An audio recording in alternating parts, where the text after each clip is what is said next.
కళ్యాణాంతరంగ శ్రోతలకు నమస్కారాలు.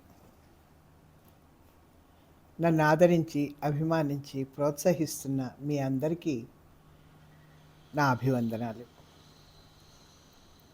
డిగ్రీ పరీక్షలు పూర్తయినాయి. ఫలితాల కోసం నిరీక్షిస్తున్నాం.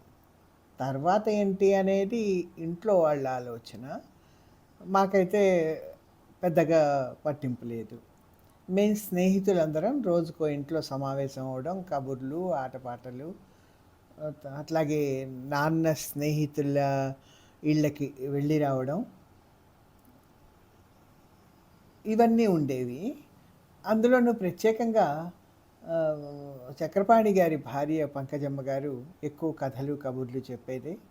ఆవిడ దగ్గరికి ఎక్కువగా వెళ్ళేవాళ్ళం. ఆ పక్కనే ఎల్ఆర్‌కే గారు ఉండేవారు.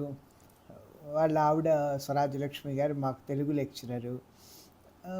అట్లాగే వాళ్ళింటి పక్కకి దగ్గరలో తోకల భాస్కర్‌రావు గారని ఉండేవారు. ఆయనకి స్ఫూర్తిశ్రీ అని బిరుదం ఉండేది.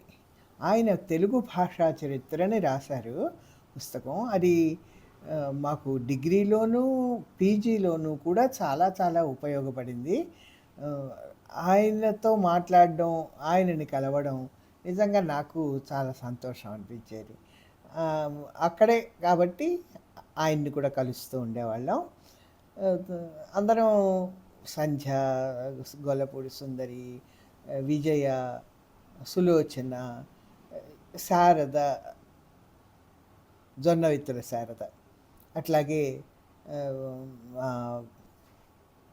శారదాంబ, రాణి, వరమ్మ, ఒకళ్ళేంటి పటాపురం ఫ్రెండ్స్ అందరం కలిసి రకరకాల కబుర్లు, ఆటలు, పాటలు. సంధ్యా వాళ్ళ ఇల్లు కృష్ణనగర్‌లో ఉండేదని చెప్పాను కదా! సరైన దారి ఉండేది కాదు. అయినా అక్కడ అందరం మకాం వేసేవాళ్ళం. చాలా పెద్ద లోగిలు ఉండేది వాళ్ళకి కూడా. సంధ్య వాళ్ళ అక్కయ్య సుజాతతో కూడా నాకు స్నేహితమే. గంటలు గంటలు ఏం మాట్లాడేవాళ్ళమా అని ఇప్పుడు అనిపిస్తూ ఉంటుంది. కొత్త పట్టాపురం గుడి ఎదురు వీధిలో కూచిభట్ల వాళ్ళ ఇల్లు ఉండేది. అరుణ, లక్ష్మి, వాళ్ళ తమ్ముళ్ళు అందరం కలిసేవాళ్ళం. వాళ్ళ తాతగారు శివరామకృష్ణయ్య గారు సినిమాల్లో నటించేవారు. అప్పట్లో అది చాలా గొప్ప. వాళ్ళ అమ్మగారు అంటే లక్ష్మి, అరుణ వాళ్ళ అమ్మగారు చాలా చక్కగా అందంగా ఉండేవాళ్ళు, బాగా మాట్లాడేవాళ్ళు, మా అందరినీ దగ్గరికి తీసేవాళ్ళు. ఏముంది నిశ్చింతగా, నిష్పూచిగా కబుర్లు చెప్పుకుంటూ గడిపినటువంటి రోజులవి. సరే, ఫలితాలు ప్రకటించారు. నేను పాస్ అయ్యాను. ఎప్పట్లాగే తెలుగులో మంచి మార్కులు వచ్చాయి. హిస్టరీలో తక్కువ వచ్చాయనుకోండి. యూరోపియన్ హిస్టరీ వంటబట్టేది కాదు. పైగా మ్యాప్ పాయింటింగ్, దేశాల చోట్లు మార్చేసేదాన్ని. నేను గుర్తించకుండా వదిలేస్తే ఇన్విజిలేటర్ పట్టుబట్టి నింపించారు. మా ఫ్రెండ్స్ గ్రూప్ అంతా కూడా పాస్ అయ్యేవారు. ఒక్కో రోజు ఒక ఇంట్లో పార్టీ. ఏదో ప్రపంచాన్ని గెలిచేసినట్టే ఫీలింగ్. డిగ్రీ సంపాదించామన్న సంతోషానికి అవధులే లేవు. బాలగాయత్రి వాళ్ళ ఇంటి పేరు కురుగంటి అని తర్వాత తెలిసింది. మా అమ్మ పుట్టింటి వైపు వాళ్ళు కురుగంటి వాళ్ళు. బాలగాయత్రి వాళ్ళమ్మ విజయమ్మ నర్సింగ్ హోమ్లో పనిచేసేవారు. ఆవిడ మా అందరికీ భోజనాలు పెట్టి పెన్నులు గిఫ్ట్లుగా ఇచ్చారు. తర్వాత నాజ్ థియేటర్లో ఎన్టీఆర్, బి సరోజ నటించిన శకుంతల సినిమా చూసాం. అనసూయ ప్రియంవద ముళ్ళే ముళ్ళు ముళ్ళు అన్న డైలాగు ఎంత గుర్తుండిపోయిందో బి సరోజాదేవి. తన డబ్బింగ్ తనే చెప్పుకునేవాళ్ళట. అందుకనే ఆవిడ గొంతు చాలా ముద్దుగా బాగుండేది. దాన్ని అనుకరించి ఇప్పటికీ కూడా ఆవిడ డైలాగులు అట్లా మైండ్లో నిలిచిపోయినాయి. అప్పటికే శ్రీకళక్క డిగ్రీ పాస్ అయ్యి ఖాళీగా 2 ఏళ్ల నుంచి ఉంది. నేను అంతేనేమో అనుకున్నాను. కానీ నాన్న వేరేగా ఆలోచించారు. ఆయన శిష్యుడు, నాతో స్కూల్లో చదివిన పతంజలి పీజీ చేస్తున్నాను అని చెప్పడానికి వస్తే అతనితోనే నాకు అప్లికేషన్ తెప్పించేశారు. పూర్తి చేశాక పతంజలి వెళ్ళి సబ్మిట్ చేశాడు. పేరేచెర్ల దగ్గర నల్లపాడులో Andhra university post graduate centre ఉంది.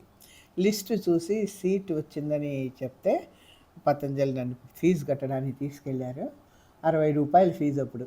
పైన ఇంకో 20, మొత్తం రూ. 80 కట్టాం. ఇది జూలై 10వ తేదీన జరిగింది. జూలై 27 నుంచి క్లాసులు మొదలవుతాయని చెప్పారు. చాలా దూరం అనిపించింది. కాలేజీ బస్సు ఉంటుంది కానీ ఒక్క ట్రిప్ మాత్రమే పటాపురం వస్తుంది. లేకపోతే మెయిన్ రోడ్డు మీదకెళ్ళి పేరేచెర్ల బస్సు ఎక్కాలి, లేదా పోలీస్ పెరేడ్ గ్రౌండ్ దగ్గరికి వెళ్ళి ఎక్కాలి. అక్కడ నుంచి అయితే 3 ట్రిప్పులు ఉంటాయని చెప్పారు. యూనివర్సిటీ కోసం నాన్న అప్పటి వరకు లంగా ఓణీలే, కొత్త చీరలు తెచ్చారు. ఏ మాటకి ఆ మాటే చెప్పాలి. నాన్న ఎప్పుడూ చీరలు కొన్నా నాకు, శ్రీకళకి, వదినకి ఒకటే రకం తెచ్చేవారు. అట్లా జీవిత గమనంలో మరో అధ్యాయం మొదలైంది. జూలై 27వ తారీఖు వచ్చింది. కొంచెం గాబరాగా అనిపించింది. కొత్త చోటు కదా, పైగా కొత్త మనుషులు. క్లాసులు మొదలైనవి. మొదట పరిచయ కార్యక్రమాలు.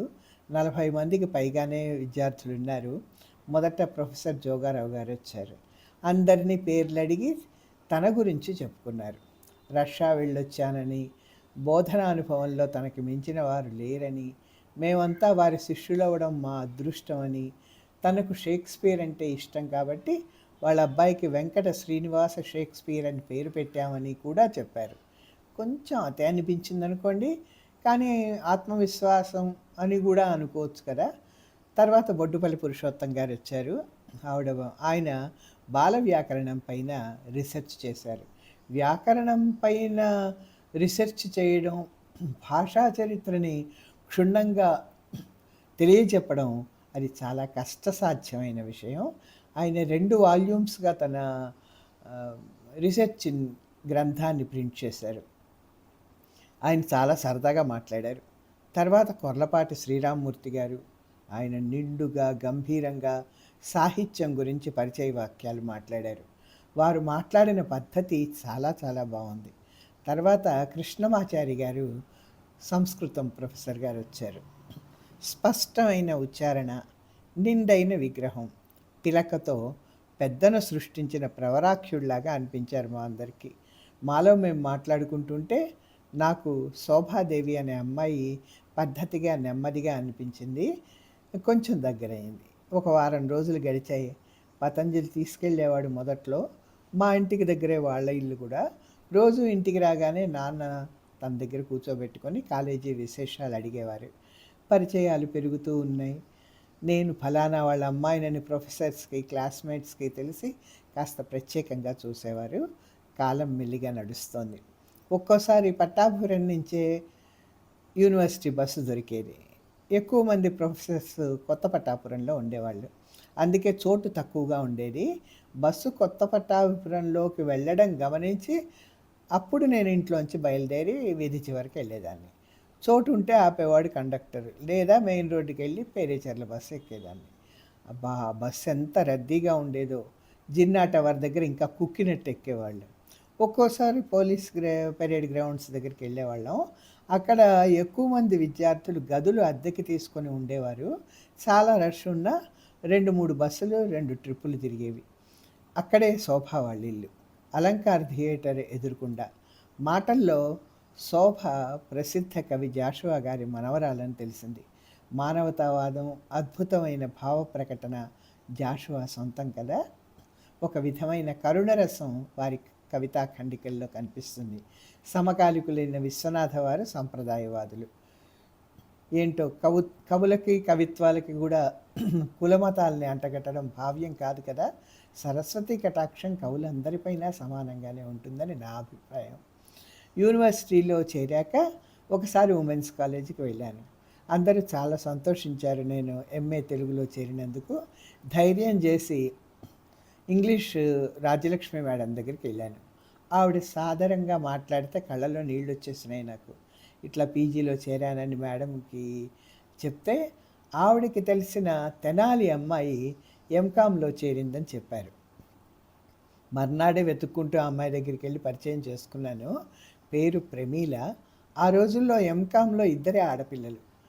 మా క్లాస్లో ఆడపిల్లలు 18 మంది, మగపిల్లలు 21 మంది. ప్రొఫెసర్ అందరినీ మీరు తెలుగు ఎంఏ ఎందుకు చేస్తున్నారు అని అడిగారు. అందరూ తలా ఒక కారణం చెప్పారు. భీమవరం నుంచి వచ్చిన జీవీఎల్ నరసింహారావు బీఎస్సీ డిగ్రీ చేశానని చెప్పాడు. సారు "ఎట్లా చదువుతావయ్యా మరైతే" అని అంటే, "సచ్చేట్టు చదువుతా" అన్నాడు. అది ఇంకా గుర్తుంది. నాకైతే తెలుగు లెక్చరర్ అవ్వాలని ఆ రోజుల్లో ఉండేది. మా నాన్నే నాకు ఆదర్శం. గురు శిష్య సంబంధం నాకు చాలా నచ్చేది. పతంజలి వాళ్ళ మామయ్య సత్యనారాయణ కూడా మా క్లాస్‌లోనే ఉండేవారు. చక్కగా పాడేవారు. 'మదిశారదాదేవి మందిరము' పాట అత్యద్భుతంగా పాడేవాళ్ళు. ఆయన చేత నేను నా పుస్తకంలో రాయించుకున్నాను కూడా ఆ పాట. నుదుట కుంకుమ పెట్టుకొని చాలా పద్ధతిగా. ఇటీవలే చనిపోయారని పతంజలి చెప్పారు. వారికి అశ్రు నివాళి. చుట్టుపక్కల ఊర్ల నుంచి విద్యార్థులు కూడా చాలామంది చేరారు. నాతో పాటు డిగ్రీ చదివిన వసుబాల, ఛాయాదేవి కూడా నాతో చేరారు. అట్లాగే జొన్నవిత్తుల శారద నాకు ముందరే పరిచయం, స్నేహితం. తను కూడా ఎంఏ తెలుగులో చేరింది. ఇట్లా యూనివర్సిటీ విద్య ప్రారంభమైంది. ఇంటి దగ్గరేమో చావల సూర్యనారాయణ గారి ఇంట్లో నాగభూషణం గారనే డాక్టర్ అద్దెకుండేవారు. వాళ్ళకి శాంత అనే ఒక అమ్మాయి ఉండేది. ఆ అమ్మాయి మా ఫ్రెండ్. తను సంగీతం నేర్చుకునేది. టీచర్ ఇంటికొచ్చి సంగీతం నేర్పించేవాళ్ళు. నేను కూడా వెళ్ళి వెనకాల కూర్చుని కాస్త నేర్చుకున్నాను. ఆవిడ చూశారు. సరళీశ్వరాలయినాయి, కొంచెం బిల్లారి గీతాలయినాయి. ఇట్లా కొంత గడిచిన తర్వాత ఆవిడ పిలిచి, "అమ్మా, ఇది సవ్యమైన పద్ధతి కాదు. మీ ఇంటి వాళ్ళతో చెప్పి నువ్వు కూడా డబ్బు కట్టి నేర్చుకో" అని చెప్పారు. సరే, అప్పటికే ఇంట్లో డ్యాన్స్ నేర్పించారు కాబట్టి సంగీతానికి పెద్ద ప్రాధాన్యతనివ్వలేదు. పైగా చదువుల ధ్యాస. అందుకని అది అక్కడికి వెళ్ళిపోయింది. అట్లాగే ఇంట్లో మా అన్నయ్య ఒక బట్ట మీద క్రికెట్ గ్రౌండు ఆట అది ఒక సెట్‌గా వచ్చేది. ఇల్లస్ట్రేటెడ్ వీక్లీ వచ్చేది. దాంట్లో ఈ క్రికెట్ స్టార్స్ బొమ్మలొచ్చేవి. క్రికెట్ ఆట గురించి వచ్చేది. మాకు కాస్త ఆసక్తికరంగానే ఉండేది. అన్నయ్య అది తీసుకొచ్చి ఇంట్లో ఆ ఆట గురించి మాకు వివరించి ఎంత బాగా చెప్పాడంటే, నాకు ఈనాటికి కూడా క్రికెట్ మ్యాచ్ వస్తోందంటే ఆసక్తికరంగానే చూసేటంతగా.